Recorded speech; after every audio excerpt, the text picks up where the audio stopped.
يبلغ ما زوي لي منها وقال أصحاب محمد رضي الله عنهم نحن الذين بايعوا محمدا على الجهاد ما بقينا أبدا آمنت بالله صدق الله العلي العظيم وبلغنا رسوله النبي الكريم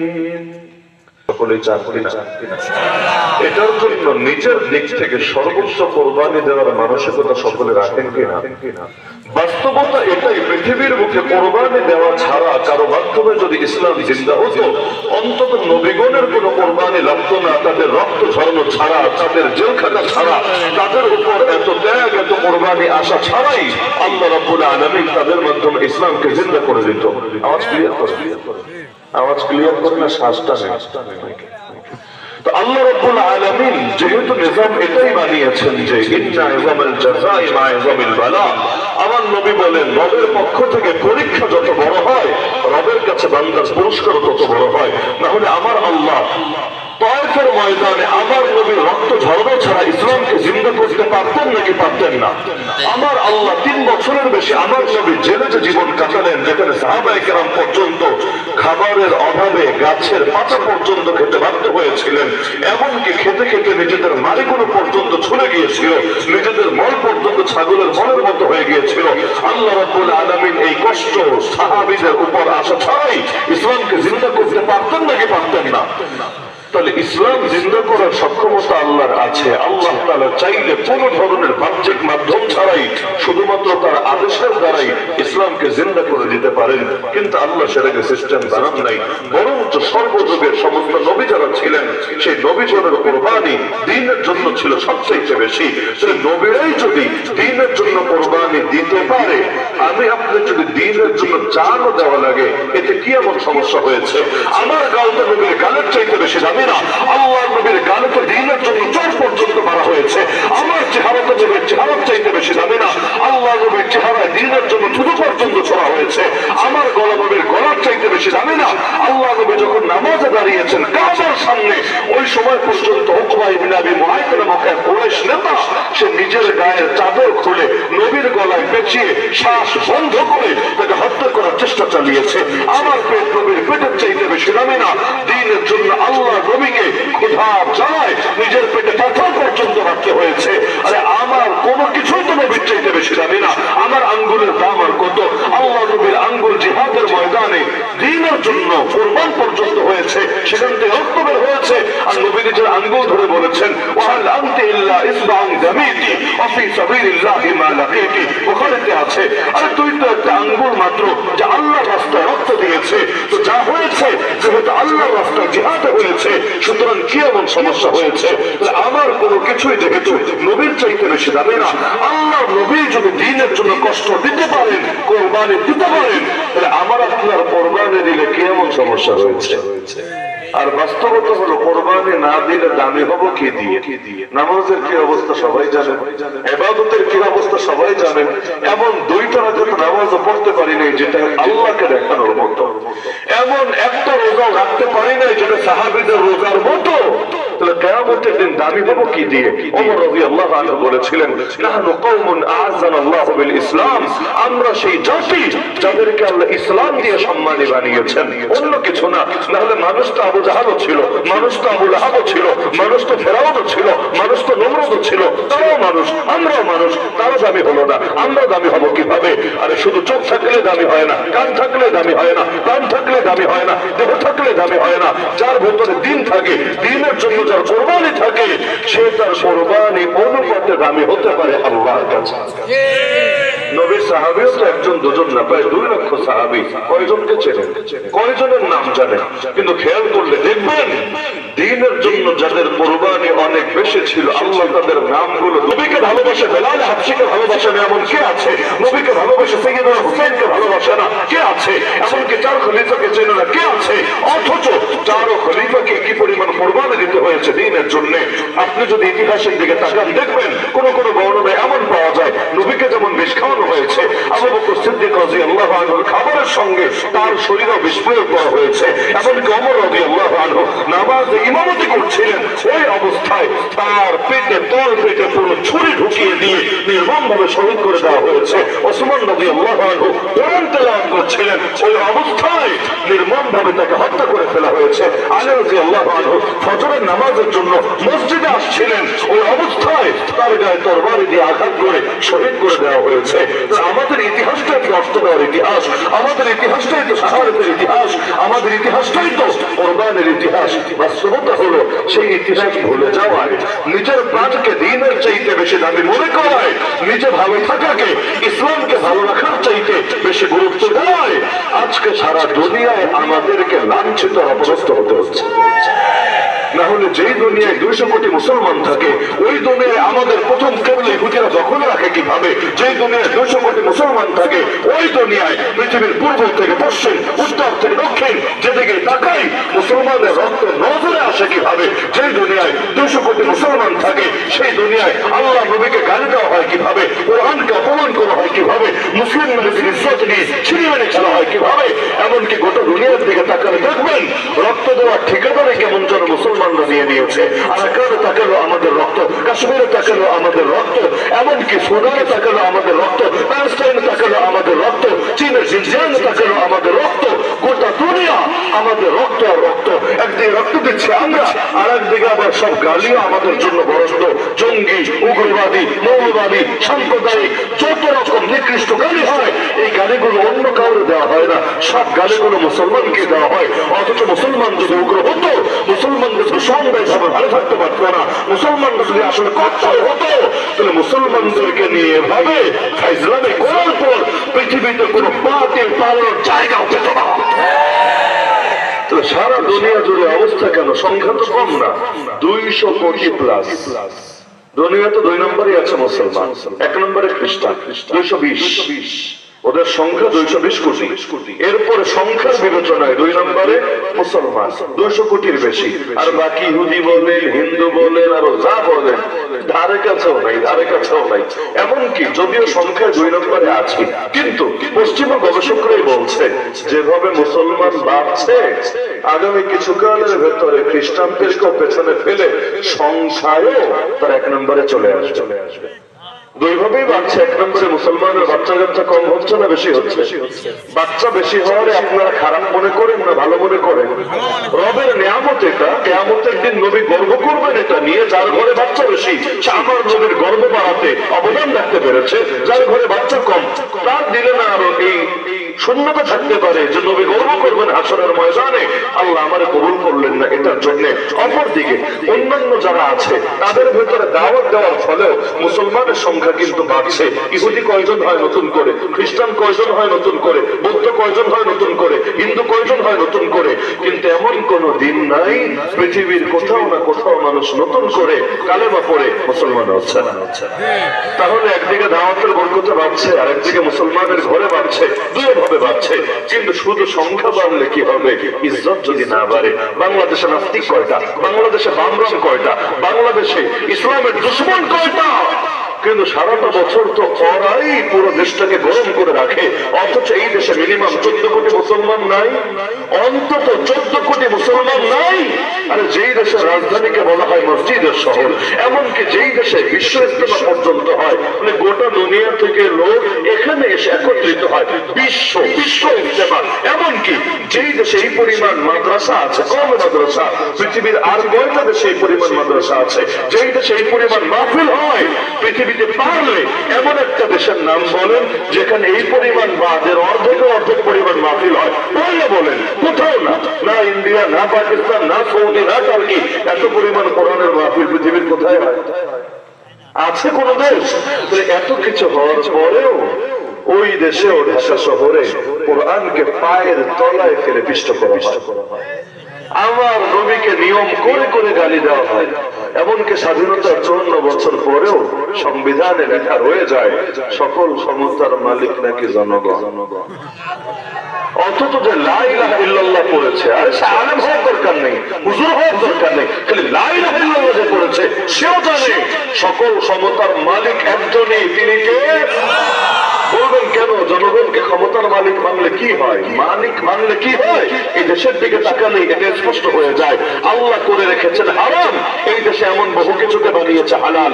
আল্লাহ করেছেন হালাল, এরা বানিয়ে রেখেছে হারাম। কয়টা উদাহরণ লাগবে? সুদকে আমার আল্লাহ হালাল করেছেন না হারাম?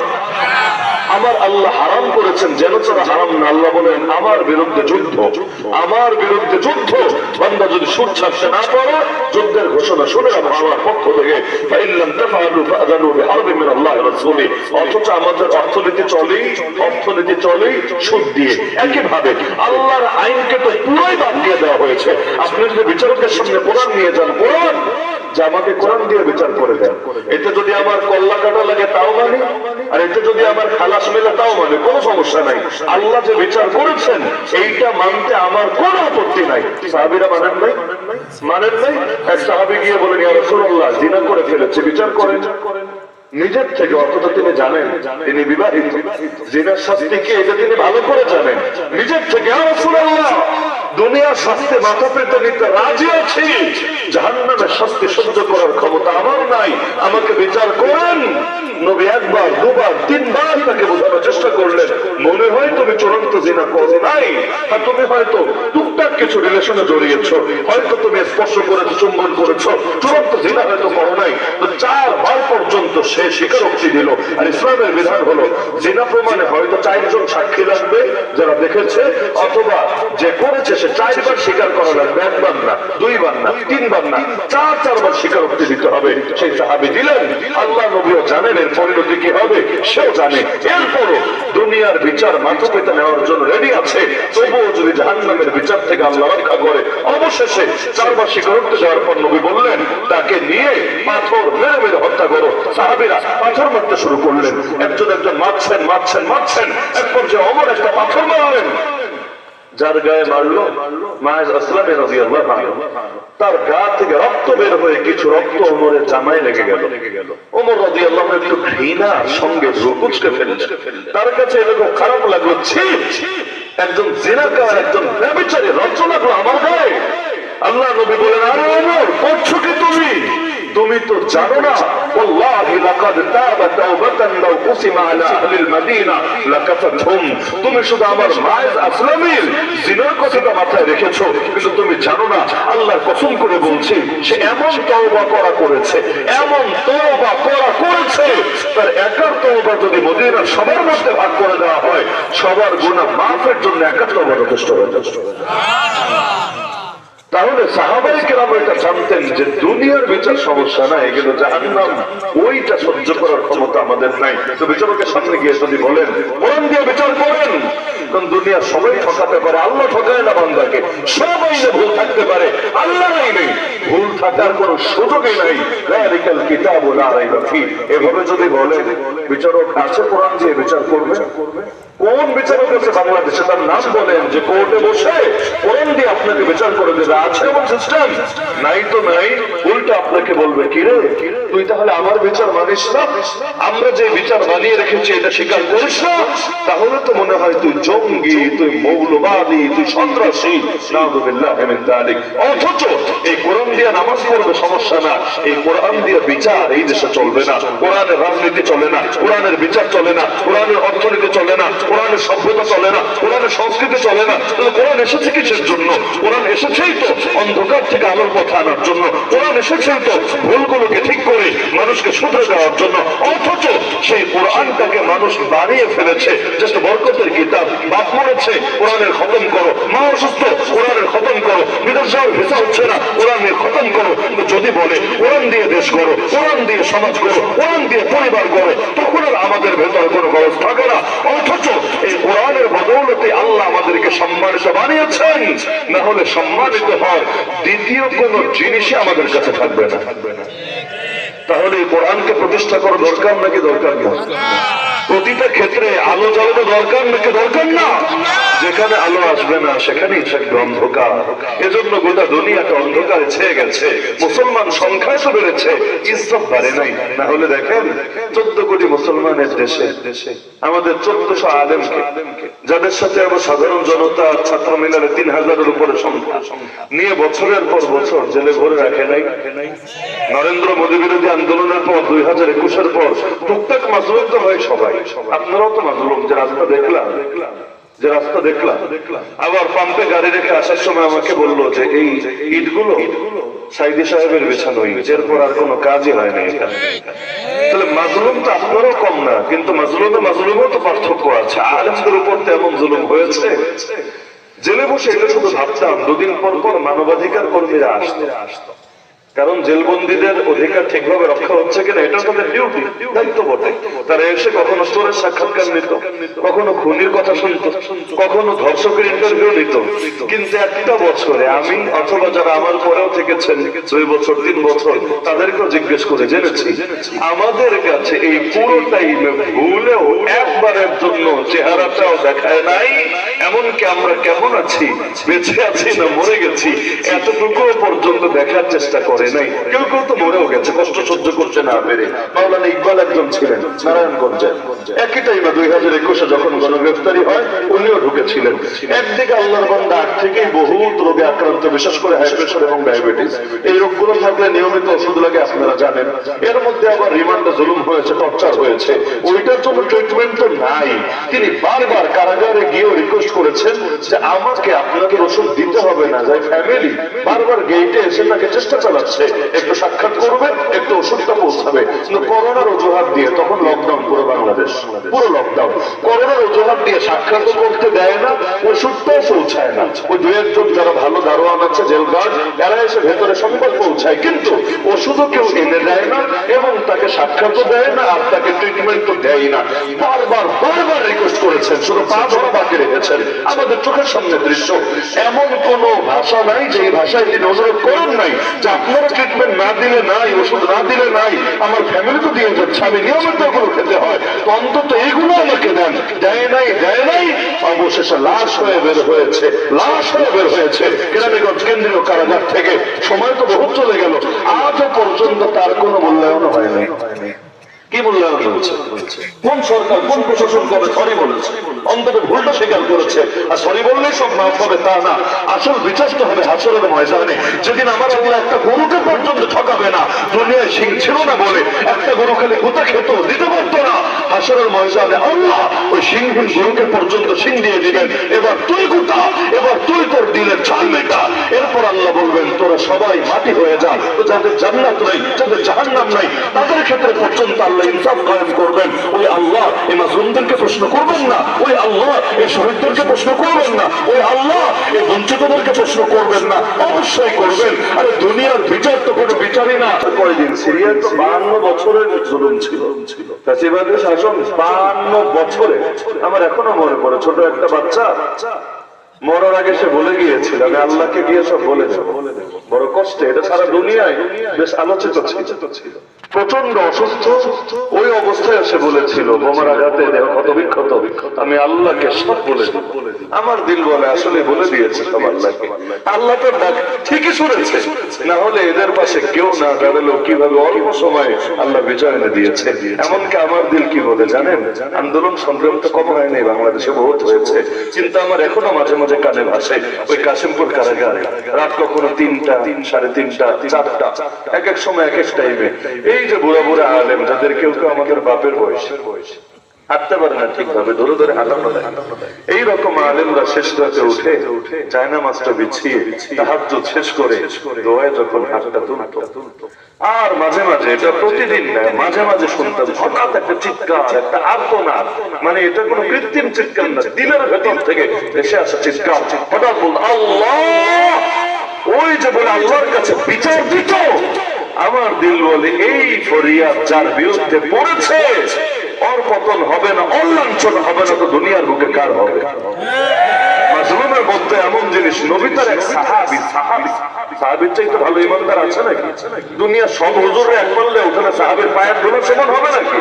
আল্লাহ নবী তার এক সাহাবী যার নাম মুআয রাদিয়াল্লাহু আনহু, তাকে ইয়ামান দেশের গভর্নর বানিয়ে পাঠাচ্ছেন। পাঠানোর সময় বলে দিচ্ছেন, আরে আমার সাহাবী শোনো, ইত্তাকি দাওয়াতাল মাজলুম, মাজলুমের বদদুয়াকে ভয় করে চলবা, ফাইন্নাহু লাইসা বাইনাহা ওয়া বাইনাল্লাহি হিজাব।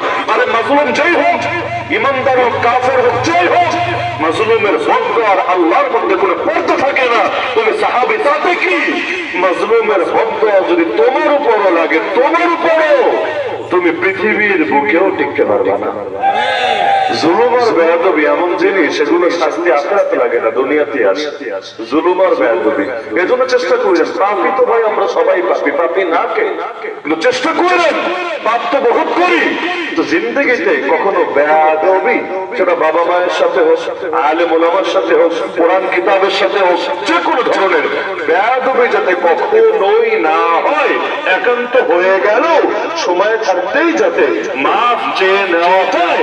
আর জুলুম ন্যূনতম কোন প্রাণের উপর যাতে জুলুম না হয়। আরে এক বেশ্যা নারী, এই হাদিস তো সবাই জানার কথা, এক কুকুরকে, তৃষ্ণার্ত কুকুরকে পানি পান করিয়া জান্নাতি হয়ে গেল।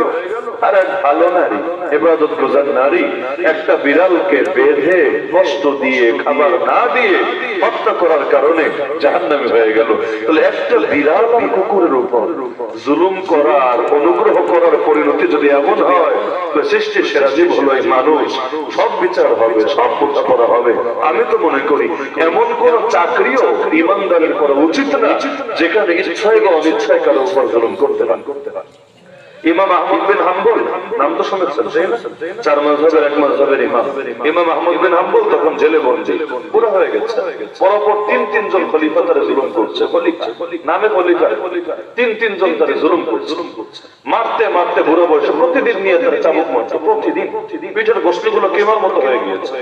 একদিন জেল গার্ড বুঝেন, যারা জেলের দারোয়ান আর কি, কারারক্ষী, এসে তাকে বলছে, হুজুর ওই যে একটা হাদিস আমি শুনেছি হুজুরদের মুখে, যে জালেমের সহযোগিতা করে নবী বলেছেন ও আমার কেউ না, আমিও আর কেউ না, ও কিয়ামতের দিন হাউজে কাউসারে আমার ধারে কাছে আসতে পারবে না।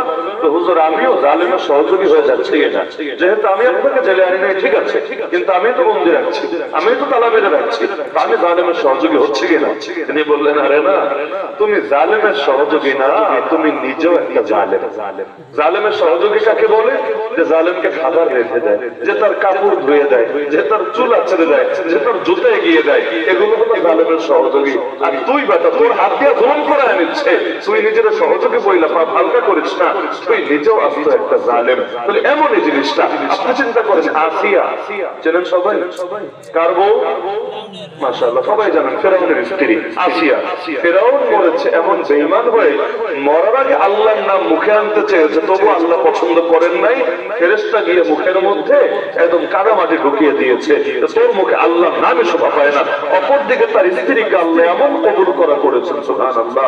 28 নম্বর পারা, সর্বশেষ পৃষ্ঠা, সূরা তাহরিমের আয়াত। আল্লাহ বলেন, ওয়া দারাবাল্লাহু মাসালান লিল্লাযিনা আমানু ইমরাতা ফিরআউন। আর তোমরা যারা ঈমানদার আছো, তোমরা যারা ঈমানদার আছো, শহরে হও, গ্রামের হও, ধনী হও, গরীব হও, শ্বেতাঙ্গ হও, কৃষ্ণাঙ্গ হও, নারী হও, পুরুষ হও, তোমাদের সবার জন্য আমি দৃষ্টান্ত দিচ্ছি। একজনকে দিয়ে একটু নিজের ঈমানটা তার ঈমানের সাথে মেপে দেখো, একটু নিজের ঈমানটা তার ঈমানের সাথে তুলনা করে দেখো, কে সেই মহিষী? অন্য কেউ না, ইমরাতা ফিরআউন। আল্লাহ বলে দিচ্ছেন ফেরাউনের স্ত্রী। বাহ, ফেরাউনের স্ত্রী ঈমানদার হলো, সমস্ত ঈমানদারদের জন্য দৃষ্টান্ত হয়ে গেল, অনুকরণীয় উদাহরণ হয়ে গেল। কিভাবে এত পাক্কা ঈমান পেল? কিভাবে? আমার দিল বলে, আমার দিল বলে, আমি কোন কিতাবে এটা পাই নাই, আমার দিল বলে।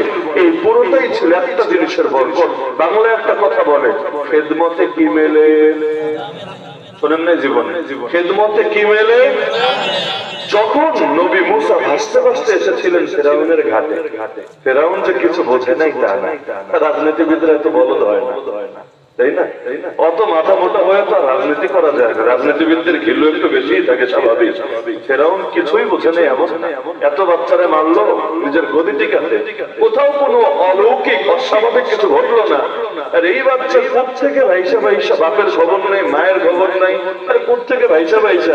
তবে এটা তো অস্বাভাবিক ব্যাপার, সমুদ্র, নদীও না, পুকুরও না, সমুদ্র, তার উপর আবার সিন্ধু, ওই সিন্ধুকে ধরে একটা বাচ্চা, পুরোটাই তো একটা মিরাকেলের মতো, একটা অলৌকিক ব্যাপারের মতো। ওই বাংলায় বলে না, রাখে আল্লাহ। এখন ফেরাউনদের লোকে খোদা মানতে পারে, ফেরাউন তো জানে ও যে খোদা না, আসল খোদা সে অন্য কেউ। কারণ ভণ্ড নিজে তো বোঝে ভণ্ড, অন্যরা না বুঝুক, ভণ্ড নিজে তো বোঝে ভণ্ড, ফেরাউন তো জানে ও খোদা না, ও রব না। তাহলে এই বাচ্চা আসলো কেমনে? তার মানে কেউ না কেউ গাইবি ভাবে তারা হেফাজত করছে। এই জন্য ফেরাউন চেয়েছিল বাচ্চাটাকে মেরেই ফেলবে, মেরেই ফেলবে। কেন মারতে পারে নাই? দুইটা কারণে, কোরআন থেকে দুইটা ব্যাখ্যা পাওয়া যায়। এক হলো আল্লাহ নবী মুসার ব্যাপারে জানিয়েছেন, ওয়া আলকাইতু আলাইকা মাহাব্বাতাম মিন্নী, হে মুসা, আমি তোমার উপরে আমার বিশেষ মহব্বত ঢেলে দিয়েছি। আল্লাহ যাদেরকে এটা দেন, দূর থেকে গালি দিতে পারবেন, সমালোচনা করতে পারবেন, সামনে আসলে চোখের দিকে তাকিয়েও কথা বলতে পারবেন না। বহুত আল্লাহ বুজুর্গ এমন আছেন, আপনি আড়ালে বহু কিছু বলবেন, বহুত কিছু, সামনে ঈশা করা কথা বলে দূরের কথা, বকাঝোকা করে দূরের কথা, ফেস টু ফেস আপনি তার চোখের দিকে তাকায় কথা বলবেন, দেখবেন সাহসে কুলায় না। এসেছিলেন রাগ নিয়ে, এখন মুখ দিয়ে মধু ঝরতে শুরু করেছে। এই আয়াত তো পড়েছে বাচ্চা কালে, কত ভালো বুঝিনি আসলে। আল্লাহ বুঝ দিয়েছেন, এটা ভালোভাবে রিমান্ডে দেওয়ার পরে আগেও গালি, পরেও গালি, গালির তো অভাব নাই। কিন্তু লাস্টের দিকে আমাদের যেটা হতো, জিজ্ঞাসাবাদের সময় চোখটা বেঁচে নিত আর পেছনে হাত করা পরায় নিত। কারণ যদি হাত খোলা থাকে সামনে, তাহলে তো আবার চোখ আমরা ফাঁকা করে নিব, এভাবে করতো। আমি একদিন জিজ্ঞাসাই করে বসলাম, জিজ্ঞাসাবাদ এমনি করলেই তো হয়, মানে এটা কি দরকার? কারণ 2-3 ঘন্টা, কখনো 4-5 ঘন্টা পর যখন চোখ খুলতো, খুব কষ্ট হতো। দীর্ঘ সময় এটা না হলে বুঝবেন না কখনো। দীর্ঘ সময় চোখ টাইট করে বেঁধে রাখার পর যখন খোলে, কি যে একটা ভয়ঙ্কর অবস্থা হয়। আর এত সময় এভাবে পেছনে হাত বাঁধা থাকলে কোনো প্রয়োজনেও তো হাত ব্যবহার করা যায় না। তবে আপনার গাল চুলকাচ্ছে, কি করবেন আপনি? হাত তো সামনেও আসবে না। তো একদিন